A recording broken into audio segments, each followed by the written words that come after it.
You may find this hard to believe, but I've never seen a single episode of Naruto in my life.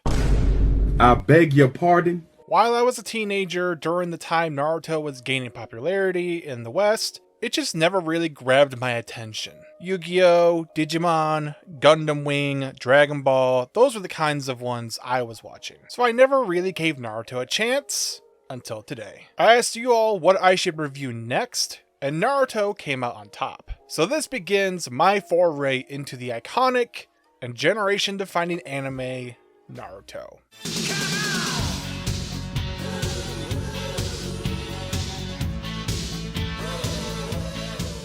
Usually when I do reviews, I watch a full arc or season of a show, and then talk about the stuff that stood out to me the most. This time, however, I'm going to do something a little bit different. I'll be writing my review as I go along, stopping between episodes to jot down what stood out to me before proceeding on to the next. I really have no idea how this is going to work out, so bear with me if things are a little janky, and let me know at the end of the video if you like this format or not. Episode 1.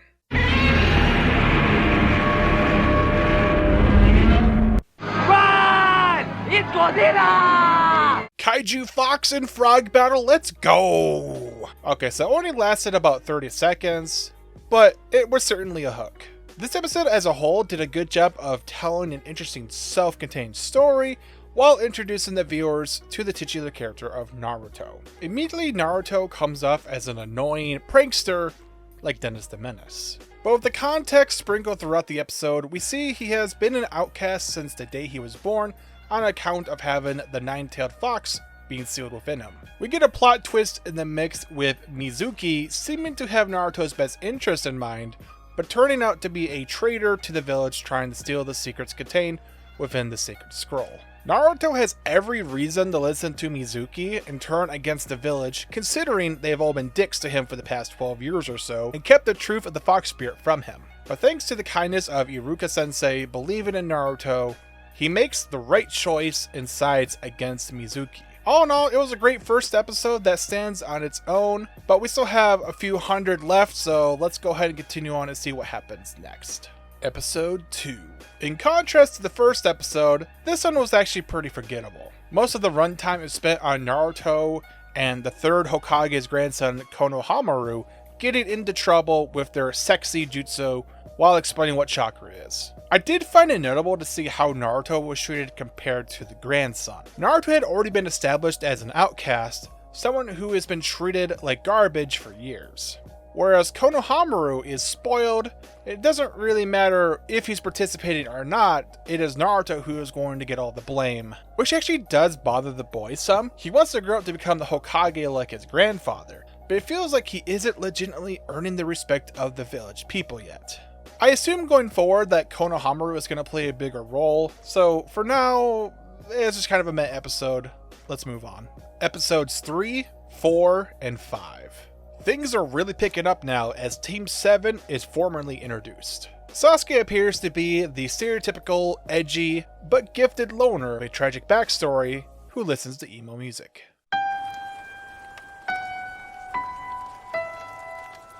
Don't get me wrong, that's not necessarily a bad thing. It's a character archetype that works so well, so it's no surprise that it's often imitated. And then there's Sakura, who is there? So far, she hasn't really been given a lot of characterization like Naruto or Sasuke, other than simping for Sasuke, but there's a lot of members of the class that simp for Sasuke, so it's not very unique to her. Although she does have this fun little quirk where she will express her inner thoughts via like a monologue. If she can tone back the Sasuke simping for a little bit, I think I'll come to like Sakura. And finally, we have the introduction to Daddy Kakashi. Throughout the first test of Team 7, we see that Kakashi comes off as being kind of aloof, but he can bring the heat if needed. So it shouldn't be any surprise, but I really like Kakashi so far. I can see him being a real inspirational figure for the rest of the team as we go forward. And the test to retrieve the bell was a lot of fun to watch, seeing how each of the 3 students has to use their own unique style, only to fail, and learn that it is when they work together that they're able to really accomplish some great things. But now we prepare to move on to an actual mission So hopefully things escalate from here. Episodes 6 and 7. Oh yeah, things did indeed escalate. I find it interesting that we are only a handful of episodes into the show and we're already leaving the village to travel to other parts of the world. I'm not complaining though, I'm a sucker for world building, so... The squad are tasked to bring the bridge builder Tazuna to the land of waves. We get some world building done here with narration about the 5 nations of fire, water, lightning, wind, and earth, as well as the ninja clans that exist in each one with the Kage who leads each of them. Good thing too, because almost immediately a group of mist ninjas who look like they came straight out of Mad Max attack. Witness me, blood! Turns out Kakashi is indeed a beast and is able to take them both on single-handedly. Special attention is given to Naruto healing a wound he got rather quickly, which I assume is to show that the Fox Spirit is indeed within him and is giving him some special powers. Although, now that we've seen that Naruto has special healing powers, I hope this is not something that it's going to use to reduce the tension of later events. But we make for the land of waves, and it certainly fits that description. No time to soak in all the details though, because BAM! It is time for more bad ninjas. And this time we have a high level Jonin named Zabuza. I always like seeing what's supposed to be the best of the best go at it early on in a show like this. Kind of like a little tease for where our main characters could eventually end up at. Zabuza has all the makings of a very effective deadly assassin thanks to his mist jutsu, and Kakashi doesn't take the threat lightly, revealing his hidden eye, which contains something called a Sharingan. So first off, I mean, just look at this thing. It looks awesome. I love the design of this. Secondly, the powers of the Sharingan are also pretty awesome.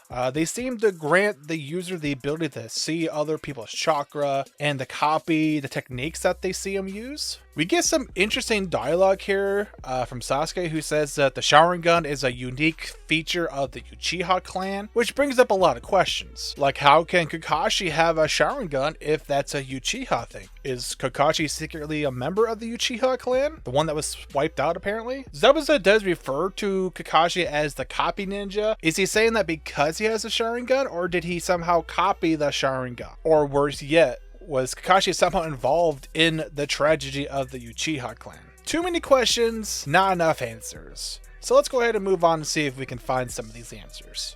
Episodes 8 and 9. Man, I thought Kakashi was in control of everything, but alas, he has been taken down by the technique that could solo the One Piece universe. I quite like seeing Naruto step up, remember the oath he gave to Tazuna, to find the determination to fight back despite the vast difference in their strength. Naruto has kind of been getting his ass kicked in every episode so far, so it was kind of nice to see him and Sasuke work together and successfully free Kakashi from the water prison. And boy, did Kakashi show up. We've already seen Kakashi effectively copy techniques. Now he's doing it to the point where he's actually able to match Zabuza's techniques beat for beat at the exact same time. He's doing it so well, in fact, that's actually kind of suspicious. Like, he even gets to the point where he's doing the moves before Zabuza does them. Like, even Zabuza is like, what the heck is going on? Can Kakashi see the future? And like, is future sight a thing that the Sharingan can do? I honestly can't tell because Kakashi is just exuding so much awesomeness.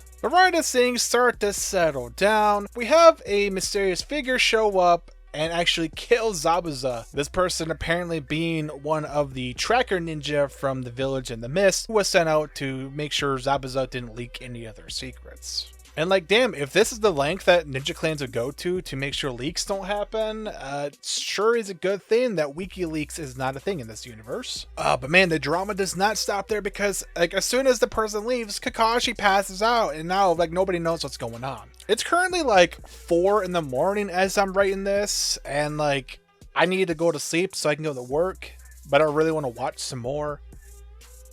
I guess I'm just gonna have to sit on this cliffhanger and find out tomorrow. Episodes 10, 11, and 12. Okay, so turns out I was overreacting a little bit to what was going on. Everyone is fine for the most part. Kakashi was just a little sore, and Zabuza was actually only sleeping. He wasn't dead. So Zabuza was saved by this Haku person, and they are in cahoots, having their own agenda besides what they're doing for Gato, the mob boss. They're being quite vague about it all, but it seems that there could also be another party in play who is trying to track them down and kill him as well. Kakashi, being the awesome lad that he is, shows how good of a detective he is and deduces that Zabuza is actually probably still alive and a potential threat, which means we need to go into a little bit of a training montage.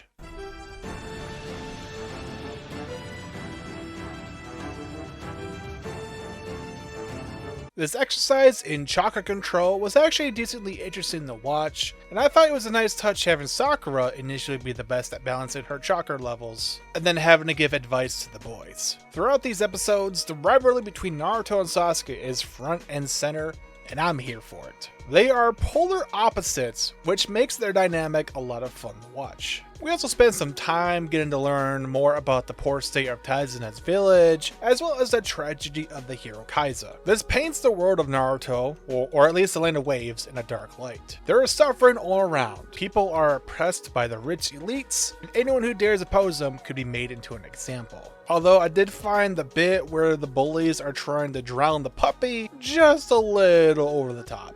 Episode 12 sets us up for what seems to be the climactic battle of this arc, with Zabuza and Haku making their move to take out the bridge crew. Before we get into that, there is also a nice moment where Haku and Naruto are talking about coming to a sort of understanding about what it is they're actually fighting for. This was definitely appreciated as it helps make this duo of antagonists feel more like actual characters. In a strange way, I almost want to see them succeed in whatever it is their goal is. Episodes 13 to 19.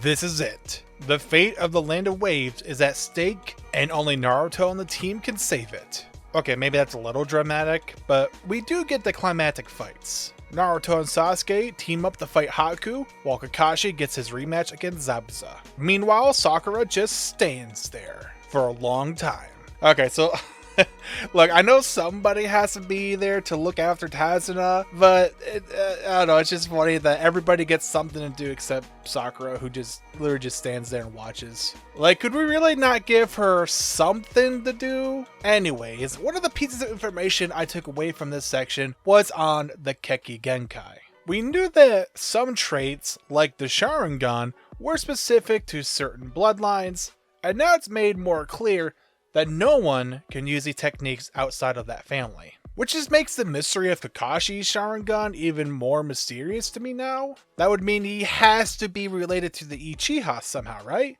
Like Sasuke's cousin or uncle or something? I suppose that's not important right now though, because Naruto and Sasuke are in a bit over their heads. I gotta be honest, I think Haku's big ice mirrors thing was kinda lame. Don't get me wrong, I can certainly see the effectiveness of it once it's set up. It just feels like it'd be a relatively easy thing to avoid in the first place if you're fighting anyone who is competent.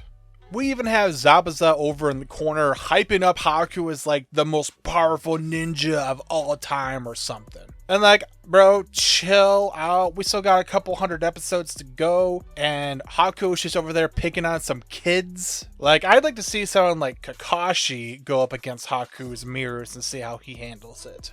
As for the boys though, I enjoyed the way they work together. They definitely have polarizing ideas, but when they come together, they can accomplish some great things. We have Naruto in his classic stubbornness, really just banging his head against the wall over and over again, while Sasuke is really observing what's going on and is able to see a weakness in Haku's strategy. And it certainly helps that the pressure of the situation was enough to help Sasuke unlock his own Sharingan eyes. Sasuke with Sharingan is kind of baller, but unfortunately for him, it's not quite enough to overcome Haku.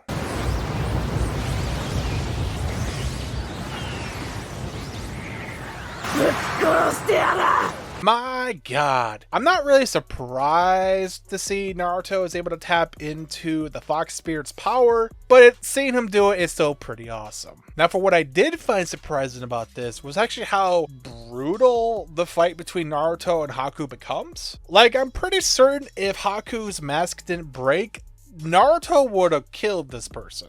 But thanks to the moment that the two of them shared in the forest earlier, it allows the real Naruto to kind of regain control of what's happening. While all that's going on, we actually see Kakashi and Zabuza round 2 going on. Sort of.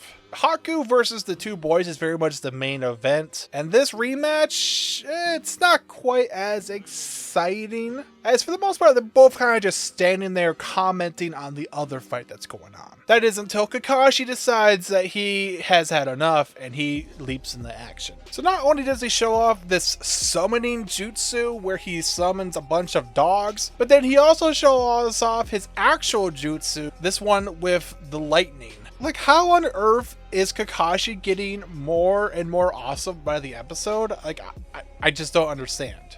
It should be obvious to you guys by now, but I'm just going to confirm it.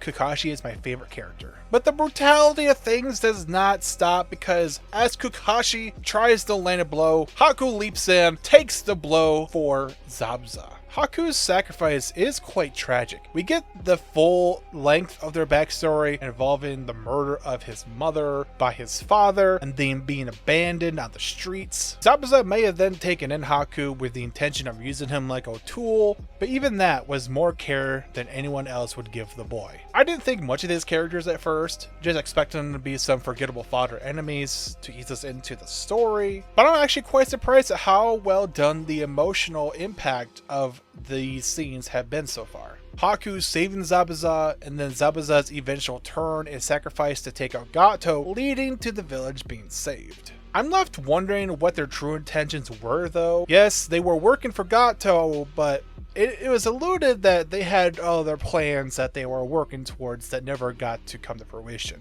But this ending overall was quite satisfying. Haku and Zabuza see the error of their ways and acknowledge that they meant a lot more to each other than they did before. The people of the village rallied together to fight against Gato and his men, and finally the bridge being completed and named after Naruto, hopefully as a sign for good things to come in the future.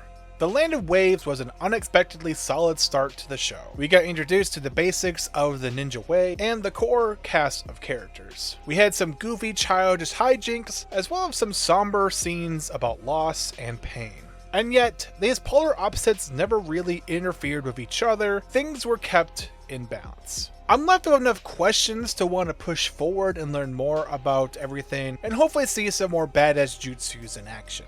Which means I'm going to end this review so I can begin watching the Chunin exams. If you want to follow my Naruto journey, don't forget to subscribe, and also feel free to hop into the Discord where I'm posting my thoughts as I'm watching through each episode. Also, for the dedicated viewers that are still sticking around, what did you think of this review format? Did you like me kind of breaking it down in smaller chunks of episodes? Or would you prefer what I've done before, which is kind of watch through the entire arc and then maybe go through everything like character by character? Let me know down in a comment below. That's all I have for you guys today though. Thank you so much for watching. Peace out. Also, big shout out to the most recent member of the channel, XDouche360. Thank you so much for your continued support.